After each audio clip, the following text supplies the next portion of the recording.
ओम नमो भगवते वासुदेवाय। नमस्कार दर्शक बंधु, आपण मानकु मोर यूट्यूब चैनल अष्टधर्म प्रकाश को स्वागत करुछि। आसंतु जानिबा जून 2025 रे मीन राशि व्यक्ति मानकर समय किपरि रहिबो। एही मासिक राशिफल चंद्र राशि एवं लग्न राशि उपर आधारित। जदि आपणकर मीन राशि बा मीन लग्न होइथाय तेबे एही मासिक राशिफल आपणक पई उद्दिष्ट। आसंतु जानिबा जून 2025 रे राशि चक्र रे ग्रह मानकर स्थिति किपरि अछि। जून 2025 रे मीन राशि रो प्रथम स्थान रे शनि अवस्थान करुछंती, द्वितीय स्थान रे शुक्र अवस्थान करुछंती, तृतीय स्थान रे रवि एवं बुध अवस्थान करुछंती। जून 7 तारिख रु बुध चतुर्थ स्थान रे अवस्थान करिवे। जून 15 तारिख रु रवि चतुर्थ स्थान रे अवस्थान करिवे। बृहस्पति चतुर्थ स्थान रे अवस्थान करुछंती। मंगल पंचम स्थान रे अवस्थान करुछंती। जून 7 तारिख रु मंगल षष्ठ स्थान रे अवस्थान करिवे। केतु षष्ठ स्थान रे अवस्थान करुछंती एवं राहु द्वादश स्थान रे अवस्थान करुछंती। यह हेउछि जून 2025 रे मीन राशि रो राशि चक्र रे ग्रह मानकर स्थिति। जदि वर्तमान पर्यंत मो चैनल को सब्सक्राइब करि नांती तेबे सब्सक्राइब निश्चय करंतु।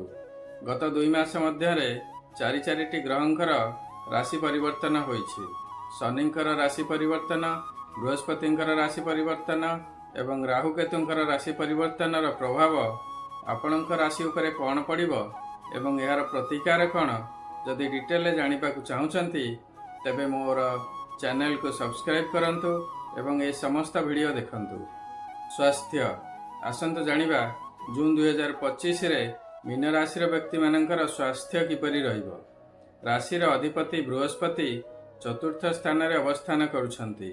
मीन राशि रे शनि अवस्थान करुछंती। प्रथम शनि बा जन्म शनि मानसिक स्तर रे बहुत स्ट्रेस बा टेंशन दियंती। षष्ठ स्थान रे मंगल एवं केतु अवस्थान करुछंती।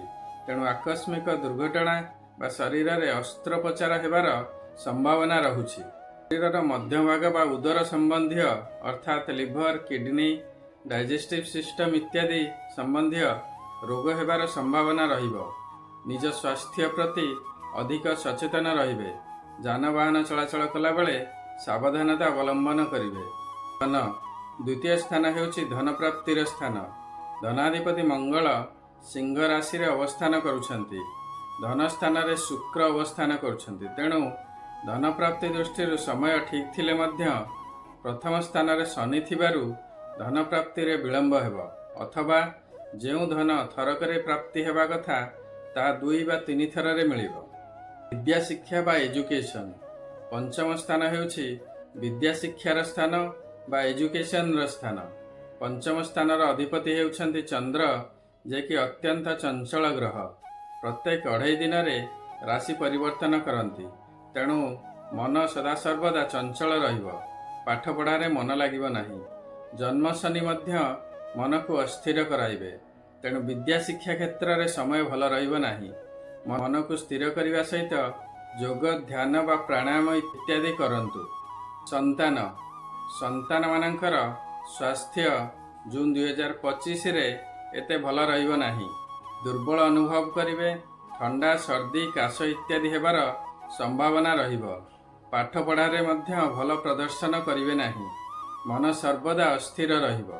प्रेम संपर्क बा लव रिलेशनशिप दृष्टि जून 2025 रे समय एते भल रहिबो नाही।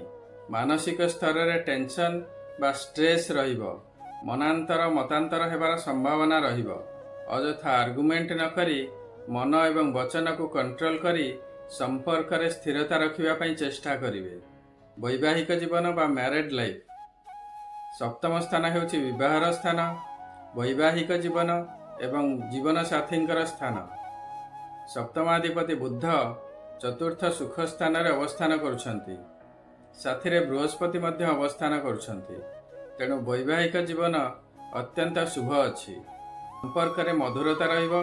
अत्यंत सुख प्राप्ति हेबो। घरे पूजा पाठर परिवेश सृष्टि हेबो। दुहे साथी होई देवस्थान बा धर्मस्थान भ्रमण करिवे। भाग्य नवम स्थान हेउछि भाग्यर स्थान। नवमाधिपति मंगल षष्ठ स्थान रे अवस्थान करुछंती। ସିଂହ ରାଶିରେ ମଙ୍ଗଳ ଶୁଭଫଳ ପ୍ରଦାନ କରନ୍ତି। ଆପଣ ଆପଣଙ୍କର ଭାଗ୍ୟରେ ନିଜର ପରାକ୍ରମର ପ୍ରଦର୍ଶନ କରିବେ। ମାତ୍ର ଏଠାରେ ମଙ୍ଗଳ ଏବଂ କେତୁଙ୍କର ଅଙ୍ଗାରକ ଯୋଗ ହେଉଅଛି। ଆକସ୍ମିକ ଦୁର୍ଘଟଣା ବା ଅସ୍ତ୍ରୋପଚାର ହେବାର ସମ୍ଭାବନା ରହୁଛି, ତେଣୁ ଟିକେ ସାବଧାନତା ଅବଲମ୍ବନ କରିବେ। କର୍ମକ୍ଷେତ୍ର, ଚାକିରି ବା କ୍ୟାରିୟର। ଦଶମ ସ୍ଥାନ ହେଉଛି କର୍ମକ୍ଷେତ୍ରର ସ୍ଥାନ, ଜବ୍ ଏବଂ କ୍ୟାରିୟରର ସ୍ଥାନ। ଦଶମାଧିପତି ବୃହସ୍ପତି, ଯିଏକି ଆପଣଙ୍କର ରାଶିର ମଧ୍ୟ ଅଧିପତି, ଚତୁର୍ଥ ସ୍ଥାନରେ ବନ୍ଧୁ ଏବଂ ସୁଖ ସ୍ଥାନରେ ଅବସ୍ଥାନ କରୁଛନ୍ତି। ତେଣୁ କର୍ମକ୍ଷେତ୍ରରେ ବହୁତ ଭଲ ପ୍ରଦର୍ଶନ କରିବେ। ନିଜର କାର୍ଯ୍ୟ ଦକ୍ଷତାର ଉତ୍ତମ ପ୍ରଦର୍ଶନ କରିବେ। ବନ୍ଧୁମାନଙ୍କର ସହଯୋଗ ମଧ୍ୟ ମିଳିବ। ସହକର୍ମୀମାନଙ୍କ ସହିତ ଉତ୍ତମ ସମ୍ପର୍କ ରହିବ। ଉଚ୍ଚସ୍ଥ ଅଫିସର ଆପଣଙ୍କର କାର୍ଯ୍ୟର ପ୍ରଶଂସା କରିବେ। ପ୍ରମୋଶନ ଏବଂ ଇନକ୍ରିମେଣ୍ଟ ହେବାର ସମ୍ଭାବନା ମଧ୍ୟ ରହିବ। ବାଣିଜ୍ୟ ବ୍ୟବସାୟ ବା ବିଜନେସ୍। ଆୟ ଏବଂ ଲାଭାଧିପତି ଶନି ପ୍ରଥମ ସ୍ଥାନରେ ଅବସ୍ଥାନ କରୁଛନ୍ତି। ପ୍ରଥମ ଶନି ଶୁଭଫଳ ପ୍ରଦାନ କରନ୍ତି ନାହିଁ। ଶନି ଆପଣଙ୍କର ବ୍ୟୟ ସ୍ଥାନର ମଧ୍ୟ ଅଧିପତି ଗ୍ରହ। ବ୍ୟୟ ସ୍ଥାନରେ ରାହୁ ଅବସ୍ଥାନ କରୁଛନ୍ତି। ଭାଗ୍ୟାଧିପତି ଏବଂ ଧନାଧିପତି ମଙ୍ଗଳ ଷଷ୍ଠ ସ୍ଥାନରେ, ରୋଗ ଏବଂ ଋଣ ସ୍ଥାନରେ କେତୁଙ୍କ ସହିତ ଅବସ୍ଥାନ କରୁଛନ୍ତି। ଧନ ସ୍ଥାନରେ ଶୁକ୍ର ଅବସ୍ଥାନ କରୁଛନ୍ତି, ଯିଏକି ଆପଣଙ୍କର ଅଷ୍ଟମ ସ୍ଥାନ ବା ଦୁର୍ଭାଗ୍ୟ ସ୍ଥାନର ଅଧିପତି ଗ୍ରହ। ତେଣୁ ବାଣିଜ୍ୟ ବ୍ୟବସାୟ ଦୃଷ୍ଟିରୁ ସମୟ ଏତେ ଭଲ ନାହିଁ। ବ୍ୟବସାୟରେ ଆୟ ଠାରୁ ବ୍ୟୟ ଅଧିକ ରହିବ। କ୍ଷତି ହେବାର ସମ୍ଭାବନା ରହୁଛି। ଆକସ୍ମିକ ଦୁର୍ଘଟଣା ବା ଚୋରି ଇତ୍ୟାଦି ହେବାର ସମ୍ଭାବନା ରହିବ। ତେଣୁ ଯେତେ ସମ୍ଭବ ଜଗି ରଖି ବ୍ୟବସାୟ କରନ୍ତୁ। ସମସ୍ତ ପ୍ରକାରର ସାବଧାନତା ଅବଲମ୍ବନ କରନ୍ତୁ। ଏହା ଥିଲା ବିଭିନ୍ନ ଗ୍ରହମାନଙ୍କର ଗୋଚରରେ ପ୍ରାପ୍ତ ହେଉଥିବା ଶୁଭ ଏବଂ ଅଶୁଭ ଫଳ। ମାତ୍ର ଏହି ଶୁଭ ବା ଅଶୁଭର ମାତ୍ରା କେତେ ରହିବ ତାହା ନିର୍ଭର କରିବ ଆପଣଙ୍କର ଜାତକରେ ସେମାନଙ୍କର ସ୍ଥିତି କିପରି ଅଛି ଏବଂ ଆପଣଙ୍କର କେଉଁ ଗ୍ରହଙ୍କର ମହାଦଶା ବା ଅନ୍ତର୍ଦଶା ଚାଲିଅଛି। ତେଣୁ ଯଦି ଆପଣଙ୍କୁ ଲାଗୁଛି ଗୋଚରରେ ଗ୍ରହମାନଙ୍କର ସ୍ଥିତି ଅନୁସାରେ ଆପଣଙ୍କୁ ରେଜଲ୍ଟ ମିଳୁନାହିଁ, ତେବେ ଆପଣଙ୍କର ଜାତକର ପ୍ରପର ଆନାଲିସିସ୍ କରାନ୍ତୁ ଏବଂ ଆବଶ୍ୟକ ସ୍ଥଳେ ପ୍ରତିକାର ମଧ୍ୟ କରନ୍ତୁ। ଆପଣଙ୍କର ଜାତକର ଆନାଲିସିସ୍ କରାଇବା ପାଇଁ ଭିଡ଼ିଓରେ ଦିଆଯାଇଥିବା ନମ୍ବରରେ ମଧ୍ୟ ଯୋଗାଯୋଗ କରିପାରିବେ। ମୀନ ରାଶିର ଘାତ ବାର ହେଉଛି ଶୁକ୍ରବାର, ଘାତ ଚନ୍ଦ୍ର ହେଉଛି କୁମ୍ଭଚନ୍ଦ୍ର, ଘାତ ତିଥି ହେଉଛି ଦ୍ୱିତୀୟା ତିଥି, ଘାତ ନକ୍ଷତ୍ର ହେଉଛି ଅଶ୍ଳେଷା ନକ୍ଷତ୍ର। ଏହି ଦିନମାନଙ୍କରେ ଅଘଟଣ ବା ଦୁର୍ଘଟଣା ହେବାର ସମ୍ଭାବନା ଥାଏ। ସାବଧାନତା ଅବଲମ୍ବନ କରିବେ। ମୀନ ରାଶିର ଶୁଭ ବାର ହେଉଛି ଗୁରୁବାର, ଶୁଭ ରଙ୍ଗ ହେଉଛି ସାଫ୍ରନ୍, ଶୁଭ ରତ୍ନ ହେଉଛି ପୁଷ୍ପରାଗମଣି, ଶୁଭ ଧାତୁ ହେଉଛି ସୁନା ବା ସୁବର୍ଣ୍ଣ, ଶୁଭ ଅଙ୍କ ହେଉଛି 3 ଏବଂ 7। ନିଜ ଦୈନନ୍ଦିନ ଜୀବନରେ ଏହାର ଉପଯୋଗ କରନ୍ତୁ ଏବଂ ଶୁଭଫଳ ପ୍ରାପ୍ତି ହୁଅନ୍ତୁ। ଜୁନ୍ 2025ରେ ମୀନ ରାଶିର ପ୍ରଥମରେ ଶନି, ଚତୁର୍ଥରେ ବୃହସ୍ପତି ଏବଂ ଷଷ୍ଠ ସ୍ଥାନରେ ମଙ୍ଗଳ ଅଛନ୍ତି। ତେଣୁ ମଙ୍ଗଳ, ଶନି ଏବଂ ବୃହସ୍ପତିଙ୍କର ପ୍ରତିକାର ନିଶ୍ଚୟ କରନ୍ତୁ। ମଙ୍ଗଳଙ୍କର କୃପା ପ୍ରାପ୍ତି ପାଇଁ ପ୍ରତ୍ୟେକ ଦିନ ହନୁମାନ ଚାଳିସା ପାଠ କରନ୍ତୁ ଏବଂ ପ୍ରତ୍ୟେକ ମଙ୍ଗଳବାର ହନୁମାନ ମନ୍ଦିର ଯାଆନ୍ତୁ ଏବଂ ହନୁମାନଙ୍କର ପୂଜାର୍ଚ୍ଚନା କରନ୍ତୁ।